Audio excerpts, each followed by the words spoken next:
Save করে খেলে না, নিজের সেভ বুঝো, মানে একটা লাত্তি দিল, একটা হিল দিল, এটা সাবধান সাবধান। আর আমাকেও একটা বিশ্বমানের গোলকিপার আছে, আশা করি যার জন্য আমরা এমনও ম্যাচ নাই, এমনও ম্যাচ সারা ম্যাচ জিতাইছি। তো আশা করি আমাদের একজন আছে, আল্লাহ উপর আছে, বাদ বাকি সবার দোয়া আছে, এবং আমার গোলকিপার আছে।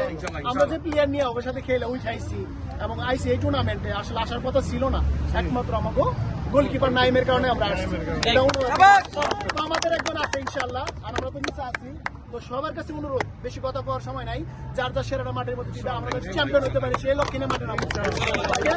আর নাইম রে সব সময় ফ্রি দিবে, ওকে, যাতে নাইম দু চোখে দেয়। প্রবাদ আমি যাই হই, নাইম কল দিব, সরে যা, সামনে করে সরে দাও, কারণ ওরা যদি আউল দাও বলাই বাটকা, ও দেখো না তোমার আউলি ফস করে বলে গেছে, আল্লাহ না করুক। আর আমার কথা হলো, যারা আমরা ডিফেন্ডার খেলাম, না পারলে বলে আর বুঝতে লাগতে দিয়া কি বাইরে দিয়ে দেবো, শেষ, কোনো স্যাম্পল নাই, ছোট মাঠ, বাইরে দিলে কোনো সমস্যা নেই, কর্নার করে দাও, কোনো দুঃখ নাই।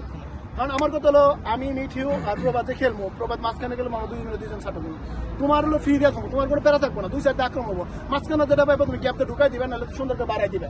কিন্তু কেয়ারফুল, একজন প্লেয়ার খালি আছে, এরে দিয়ে দাও, ডাকার দরকার নাই। আর আমাকে আলামিন আছে, মাঝ মাঠে খেলবো ইনশাল্লাহ, আশা করি। আলামিন, তোমার ভয়ের কিছু নাই ভাইয়া, ভয়ের কিছু নাই, কেয়ারফুল, কোনে খেলবা?